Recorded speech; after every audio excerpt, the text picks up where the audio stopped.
Indonesia adalah negara keempat terbesar di dunia, dengan ibu kotanya Jakarta, merupakan rumah bagi lebih dari 32 juta orang, menjadikannya wilayah metropolitan terbesar kedua di dunia. Tapi Jakarta nampaknya akan tenggelam dengan cepat akibat pemanasan global hingga es di dua kutub mencair. Karena itu, Indonesia melakukan sesuatu yang sangat drastis, membangun ibu kota baru dari nol, jauh di dalam hutan Kalimantan. Masalahnya, kota baru itu sudah mulai berubah menjadi bencana. Jadi, apa yang salah dengan IKN? Seperti biasa, semua berawal dari kondisi geografis unik Indonesia.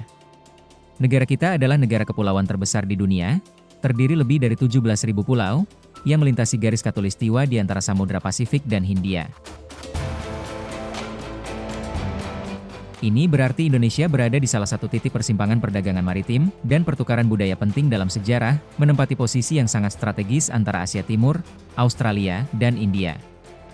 Namun, geografinya tidak hanya ditentukan oleh ukuran jumbonya. Negara ini membentang lebih dari 5.000 km, dari barat ke timur, dengan pulau-pulau besar seperti Sumatera, Jawa, Kalimantan, yang dibagi dengan Malai dan Brunei, Sulawesi, Papua Alien, serta gugusan pulau-pulau kecil seperti Maluku. Geografi yang terpisah ini menciptakan tantangan logistik besar dalam sejarahnya, seperti kesulitan dalam pemerintahan, infrastruktur, transportasi. Namun, di sisi lain, hal ini juga menghasilkan keanekaragaman hayati dan budaya yang luar biasa, karena setiap pulau dan wilayah berkembang dengan bahasa, adat, dan identitasnya sendiri. Dalam banyak hal, sangat mengejutkan bahwa Indonesia bisa menjadi satu negara yang utuh. Namun satu hal yang dimiliki bersama semua wilayah adalah geografi yang sangat tidak stabil. Indonesia berada di sepanjang cincin api Pasifik, memberikan negara ini topografi bergunung indah, tanah vulkanik yang subur, dan tentu saja, aktivitas seismik yang sering mengakibatkan gempa. Gunung-gunung berapi mendominasi bagian dalam Pulau Jawa dan Bali, dan gempa bumi serta tsunami tetap menjadi ancaman yang selalu mengintai. Bahkan, Indonesia adalah rumah bagi salah satu dari sedikit supervolcano di dunia. Sekitar 75.000 tahun yang lalu, supervolcano Toba, yang berada di bawah Danau Toba, di Pulau Sumatera meletus, menyebabkan musim dingin vulkanik selama 10 tahun, yang hampir memusnahkan manusia pada tahap awal perkembangannya. Singkatnya, Indonesia adalah negara yang sangat dipengaruhi oleh gunung berapi, dan gunung-gunung berapi inilah yang memainkan peran besar dalam bagaimana manusia berevolusi selama ribuan tahun. Secara umum, iklim Indonesia bersifat tropis, dengan siklus musim hujan yang membentuk pola pertanian. Jawa, secara khusus, adalah pulau yang sangat subur dan merupakan wilayah terpadat di Indonesia. Pulau ini juga menjadi rumah bagi ibu kota negara yang luas, yaitu Jakarta. Sebelum menjadi ibu kota negara besar, kota ini hanyalah pelabuhan kecil bernama Sunda Kalapa, yang merupakan bagian dari kerajaan Sunda. Faktanya, Jakarta baru mulai berkembang menjadi megapolitan seperti sekarang, setelah kolonisasi Eropa. Dimulai setelah Sunda Kelapa direbut dan diubah namanya menjadi Batavia, oleh Belanda pada tahun 1619. Di bawah kekuasaan kolonial Belanda, Batavia menjadi pusat administrasi dan ekonomi dari Hindia Belanda, kekaisaran kolonial Belanda yang sangat luas di Asia Tenggara. Letaknya yang rendah membuatnya ideal sebagai kota pelabuhan, dan karena posisinya yang sangat strategis sebagai titik temu tiga kawasan besar, kota ini langsung menjadi pusat pertumbuhan dan kekayaan Indonesia dan Batavia. Namun, karena lokasinya yang rendah, ini juga berarti kota ini rentan terhadap banjir. Setelah Indonesia merdeka tahun 45, Batavia diubah nama menjadi Jakarta, dengan cepat tumbuh menjadi megapolitan. Populasinya meledak seiring industrialisasi dan urbanisasi Indonesia. Saat kekayaan terpusat di Jakarta, orang-orang Indonesia bermigrasi ke kota dari berbagai daerah pedesaan, untuk mencari pekerjaan dan kesempatan. Dengan demikian, Jakarta menjadi pusat politik Indonesia, mesin ekonomi nasional, dan simbol negara pasca kolonial. Namun pertumbuhan Jakarta yang cepat datang dengan berbagai masalah struktural. Tidak seperti banyak ibu kota yang dirancang secara terencana, Jakarta berkembang secara acak, seringkali tanpa perencanaan kota yang menyeluruh, atau investasi dalam infrastruktur jangka panjang. Seiring pertumbuhan ekonomi Indonesia, Masalah seperti kemacetan, ketimpangan, dan tekanan lingkungan pun meningkat. Kota ini menjadi lambang pertumbuhan Indonesia, ambisius dan dinamis, namun kewalahan oleh kompleksitasnya sendiri. Geografi yang membuat Jakarta menarik sebagai pelabuhan, kini menjadi kelemahan di era modern, dan ketegangan ini terus memburuk dalam beberapa dekade terakhir. Kota ini dibangun di dataran rendah, di mana sebagian besar wilayahnya berada kurang dari 10 meter di atas permukaan laut, dan di beberapa bagian utara, tanahnya sudah berada di bawah permukaan laut. Geografi Jakarta yang datar, berawa, dan rawan banjir memang selalu menjadi kelemahan, tetapi urbanisasi yang cepat memperparah krisis ini dalam beberapa dekade terakhir. Populasi Jakarta meningkat sangat pesat, memberi tekanan besar pada infrastrukturnya. Jika kita menghitung seluruh wilayah metropolitan, Jakarta merupakan kawasan metro terbesar kedua di dunia dengan hampir 34 juta jiwa, hanya kalah dari Tokyo yang memiliki 39 juta penduduk. Namun tidak seperti Tokyo yang sudah dihuni jutaan orang sejak tahun 1750, Jakarta baru mencapai 1 juta penduduk sekitar tahun 1945. Jadi, pertumbuhannya sangat eksplosif dibandingkan kota-kota lain di dunia. Sebagai respons terhadap kurangnya akses air ledeng, jutaan pendatang baru di Jakarta mulai mengebor sumur ilegal untuk mengambil air tanah. Hal ini membawa efek samping buruk. Ketika air tanah disedot, tanah pun mulai ambles. Faktanya, beberapa wilayah Jakarta sekarang ambles hingga 10–20 cm per tahun. Pada tahun 2050, hanya 25 tahun dari sekarang, diperkirakan sepertiga wilayah Jakarta bisa berada di bawah air. Karena Jakarta berada di wilayah tropis dengan musim hujan dan kemarau yang jelas, monsun musiman secara rutin membanjiri kota.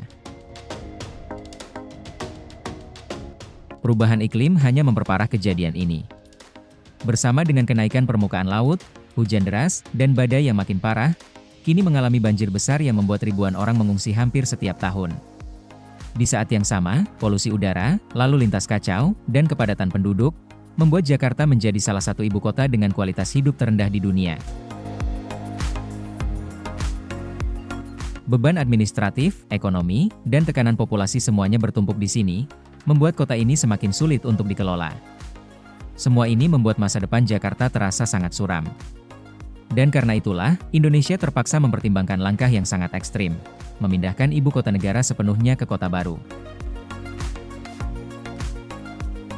Pada tahun 2019, Mulyono mengumumkan pusat pemerintahan dipindah dari Jakarta ke kota baru bernama Nusantara, yang akan dibangun dari nol di Pulau Kalimantan.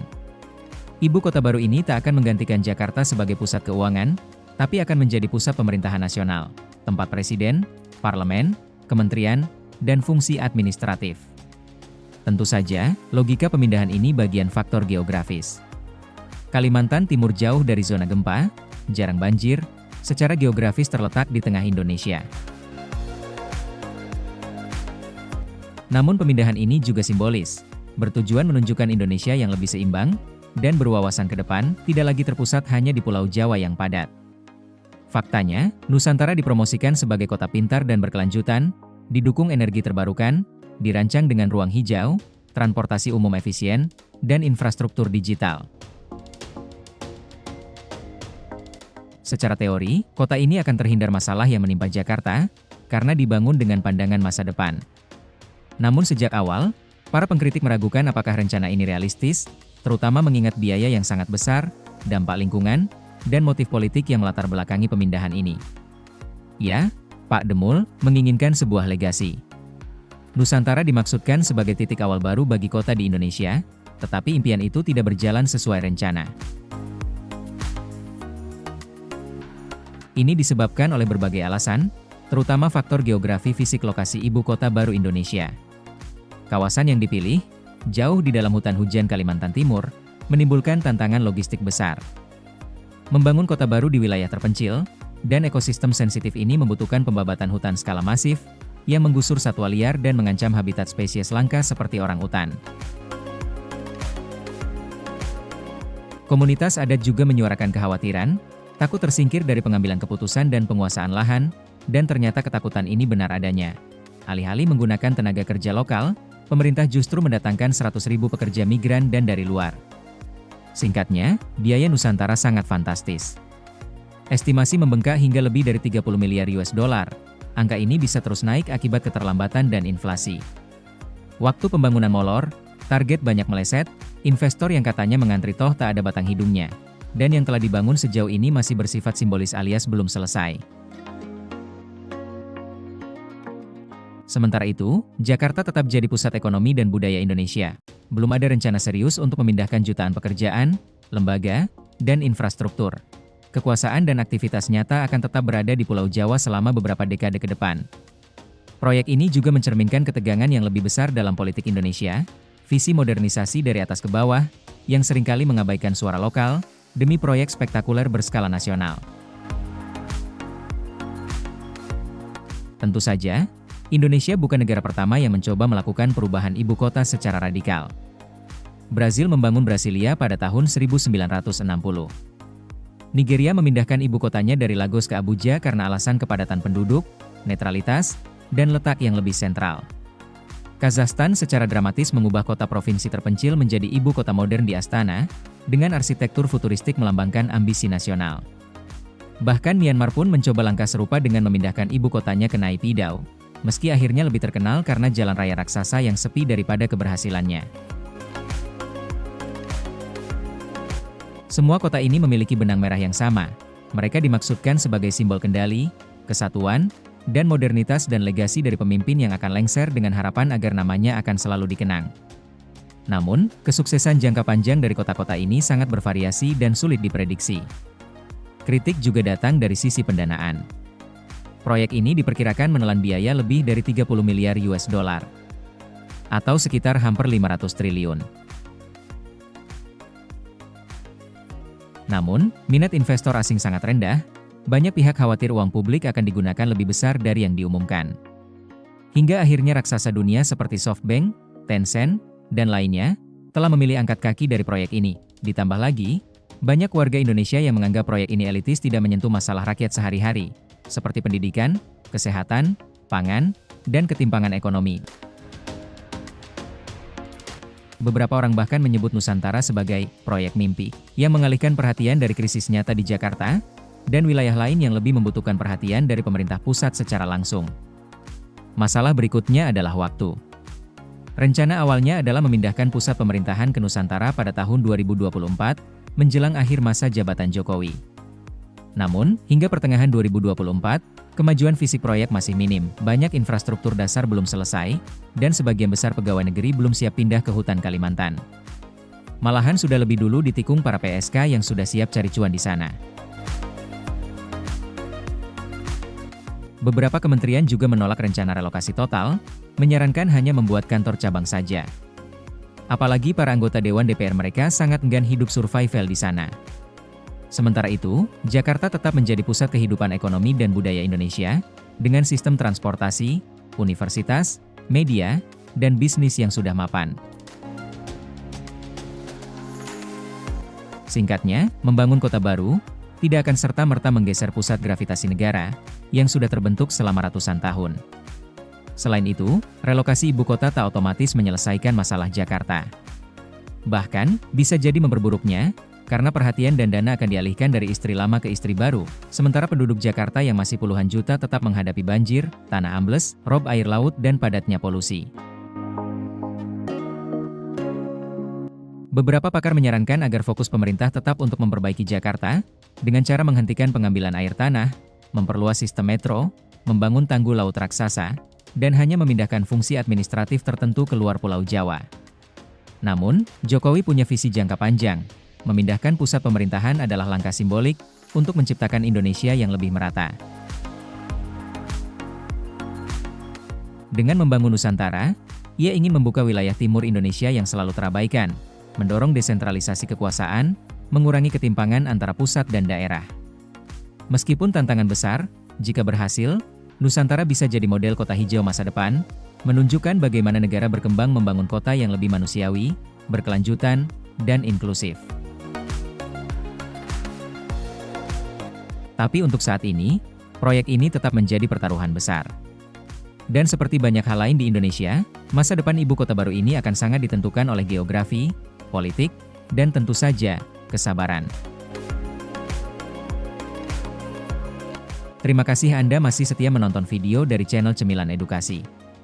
Sampai jumpa di video berikutnya.